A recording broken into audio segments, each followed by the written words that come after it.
buenas. Somos yo, Equiñe, Naya y la pequeña Maren. Somos de Azcoitia y Maren tiene pues la mutación genética CDKL5.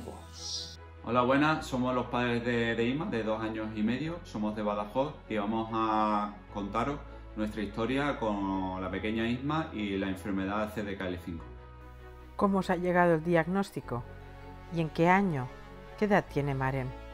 Pues nuestra hija nació el año pasado, en junio del año pasado, y cuando tenía alrededor de 3 semanas o así empezó a hacer unos movimientos raros. Así que bueno, nos asustamos y nos fuimos a urgencias, a Zumárraga. Allí llevamos un vídeo grabando los movimientos. La noche anterior le dio, luego supimos que eran epilépticos y pues la grabamos con el móvil. Cuando fuimos a urgencias de Zumárraga, Zumárraga es un pueblo que está al lado del nuestro, donde está el hospital que más cerca nos queda. Les enseñamos el vídeo y nos dijeron que al principio el pediatra que vio el vídeo no le dio mucha importancia, pero que andaba por ahí un neurólogo y que se le iba a enseñar el vídeo. El neurólogo vio el vídeo y dijo que teníamos que ir a San Sebastián para hacer las pruebas a la niña, a ver, porque no le parecían muy normal tampoco los ataques esos, y eso, nos mandaron a San Sebastián. Le hicieron las pruebas, la resonancia y electroencefalograma, creo que se dice, y que todo estaba bien, que no aparecía nada raro. Pero ahí nos ingresaron, estuvimos 4 o 5 días ahí en Donosti, y para ver también cómo toleraba la medicación. Nos dieron Keppra. Eso es. Y con Keppra nos mandaron a casa con esa medicación. Eso es. Luego,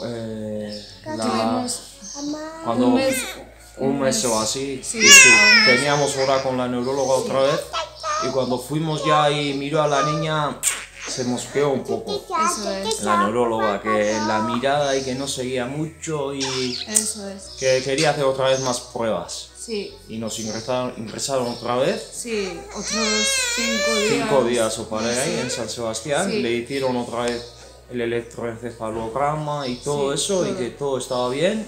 La resonancia también que aparecía bien, pero lo único en la resonancia, si la niña tenía 2 meses, aparecía que el cerebro estaba desarrollado como una niña de 3 semanas o así. Sí. Y entonces ya de ahí creo yo que empezaron a sospechar algo, pero bueno, de ahí también nos mandaron a casa, y luego otra revisión que teníamos con la neuróloga nos dijo que estaba todo bien, y la única posibilidad que ellos veían, la causante de esos ataques, era una mutación genética. Y si no era eso, pues que ya se les escapaba y que nos iban a derivar a Barcelona. Eso es. Y efectivamente mandaron las pruebas a Alemania y el resultado fue que tenía el gen CDKL5 mutado. Eso es. Y así fue como nos llegó el diagnóstico. ¿Cómo les llegó el diagnóstico? ¿Qué año llegó y qué edad tenía Inma?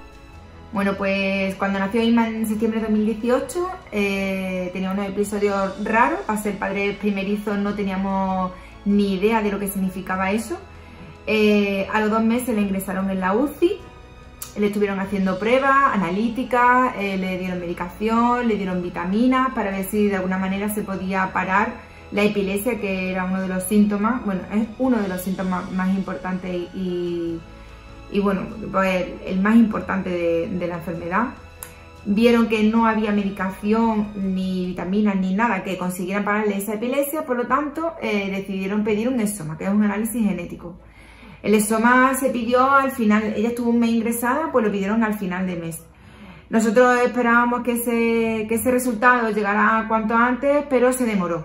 Se demoró 1 mes, 2 meses, 3 meses. Al final conseguimos contactar con el laboratorio que estaba realizando la prueba y nos comentó que había una serie de vicisitudes con la compañía médica de Inma. Viendo que eso no se iba a resolver de la noche a la mañana, Nosotros solicitamos a través de la neuróloga un ESOMA de forma privada, con carácter urgente, y a los 15 días obtuvimos el diagnóstico de Isma, que era que tenía el síndrome de deficiencia CDKL5. Eso fue, ¿en qué año? En 2019. 2019, 22 de febrero de 2019. Isma tenía 6 meses. En vuestro caso todo es muy reciente. ¿Cómo se vive la llegada de un diagnóstico? Pues nosotros ya sabíamos que algo no iba bien, pero en realidad no nos esperábamos esa noticia. Yo creo que nadie se espera esa noticia. No. O no te lo quieres esperar igual. Eso es, no te lo quieres creer o no sé. Y sí, fue un duro golpe. Fue un golpe muy duro, pero bueno. Por otro lado también nos Sí. alivió el saber lo que tenía. El saber ya lo que era y lo que pasaba, pues nos alivió un poco. Sí, y nos refugiamos mucho en la familia y los amigos, sí. que nos ayudaron a llevar la situación lo mejor posible. De hecho, cuando nos dieron el diagnóstico, la semana siguiente fuimos a Calpe Eso es. con mis padres y mis hermanos a pasar una semana. Sí. ¿Qué información recibisteis recién diagnosticados? Pues información que recibimos fue escasa, porque la neuróloga se ceñía a los resultados que efectivamente arrojaba en el exoma, y aparte de las siglas y de las consecuencias que tenía en la falta de deficiencia en gen CDKL5, de epilepsia, retraso psicomotor, retraso cognitivo, aparte de eso no sabía exactamente qué más consistía la enfermedad. Ni terapias enfocadas a la enfermedad de Isma, ni medicamentos especiales para la enfermedad de Isma. Sí. Aparte de eso, lo que sí que nos dijo que efectivamente iba a tener un retraso psicomotor y un retraso cognitivo provocado por el tema de la epilepsia. Vamos, básicamente no teníamos información. No. ¿Qué es lo más ventajoso del hecho de disponer de un diagnóstico a temprana edad? Pues creo que el hecho de tener el diagnóstico es como un descanso emocional, porque yo creo que los meses que no sabíamos lo que era el incertidumbre de no saber, era lo peor. Sí, muy duro. Era muy duro. Y bueno, ahora sabiendo el diagnóstico, si algún día pensamos tener otro niño, pues también sabemos lo que es una mutación nova, que se dice, que no es un problema de los padres, y entonces, pues bueno, sí. por ese lado también es ventajoso saber el diagnóstico. Y también nos ha ayudado mucho en hablar con las familias que están en la misma situación que la nuestra. Eso es. Al final se dice mal de muchos, consuelo tontos, por lo que se dice, pero al final te sientes identificado con esa gente porque sabes que ya ha pasado lo mismo que tú, y eso te ayuda. ¿Qué es lo más ventajoso del hecho de disponer de un diagnóstico a temprana edad?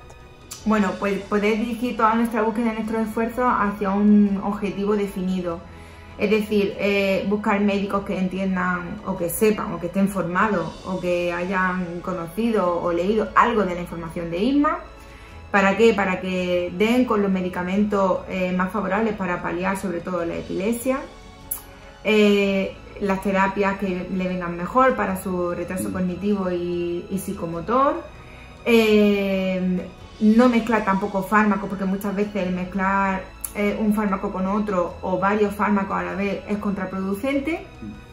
Y bueno, luego al fin y al cabo lo que buscas es foros, revistas, publicaciones, algo que te pueda ayudar a saber un poquito más de la enfermedad en tu día a día, que es difícil porque hay muy poquitos niños que se sepa que están diagnosticados en España. ¿De qué información disponíais recién diagnosticados? Pues al principio solamente teníamos información de la neuróloga que nos dijo eso, que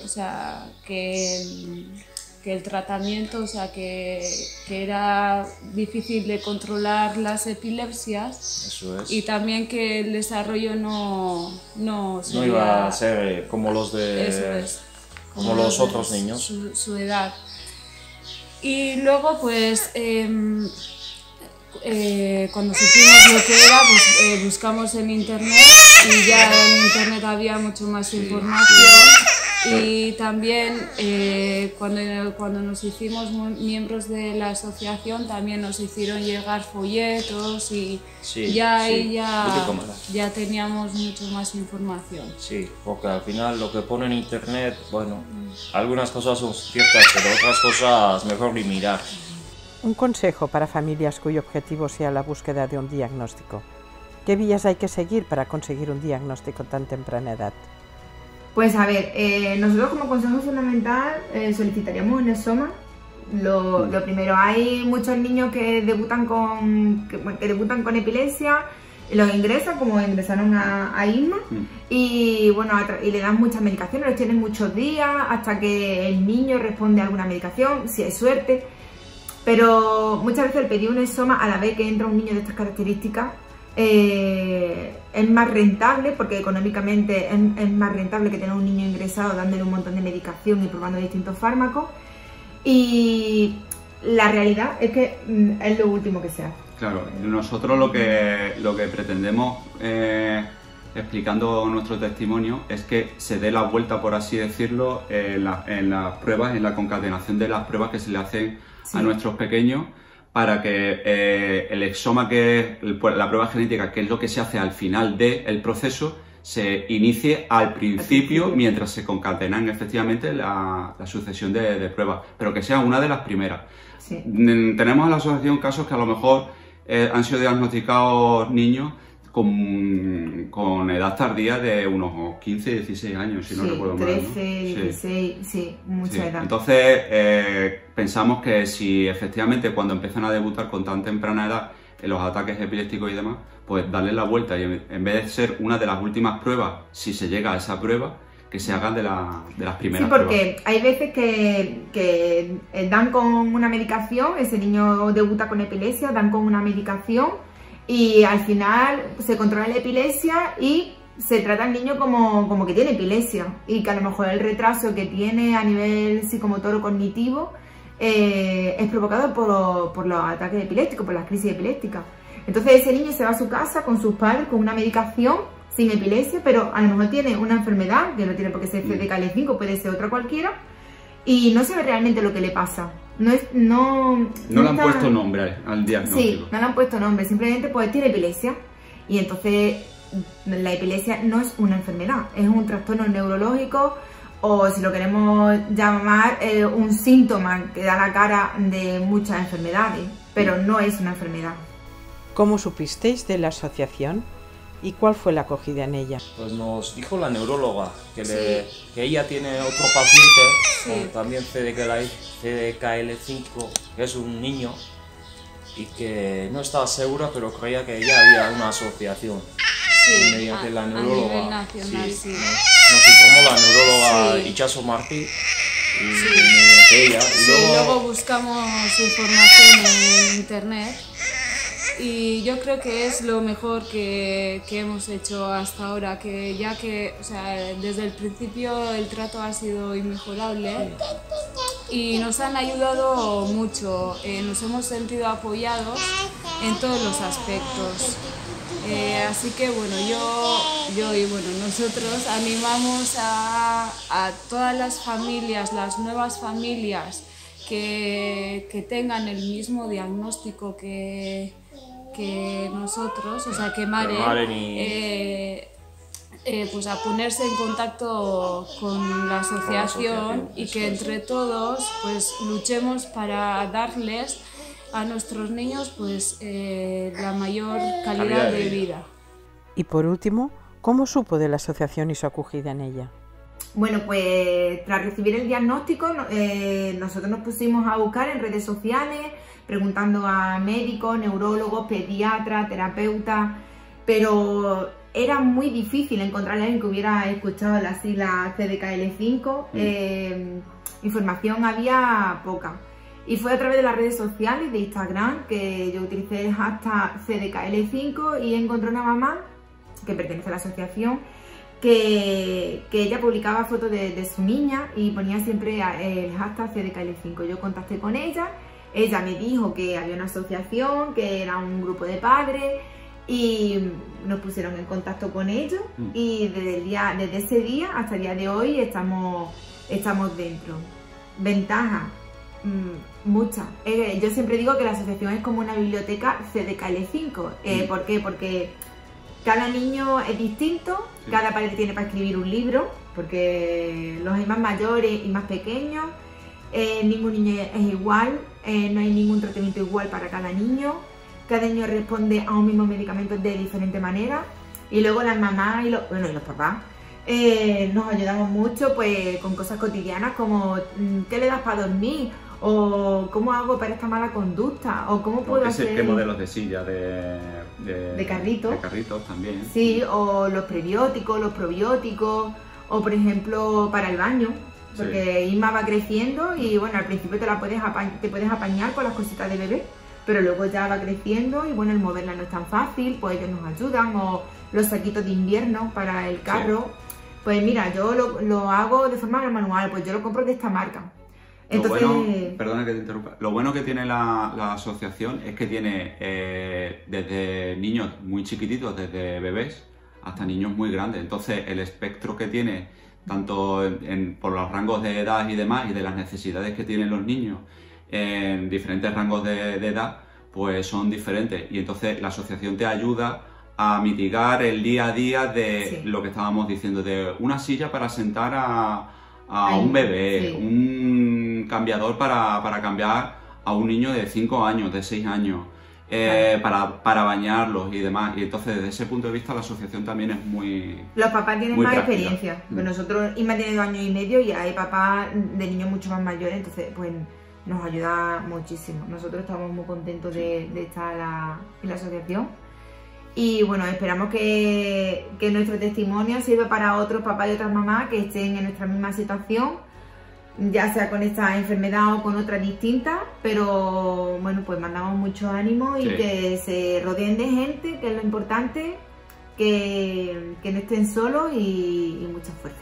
Y que estamos en la asociación para ayudarnos todos juntos. Sí. Hasta luego. Hasta luego. Adiós. Adiós. Adiós. Adiós. Adiós. Adiós. Vale. Adiós. Adiós.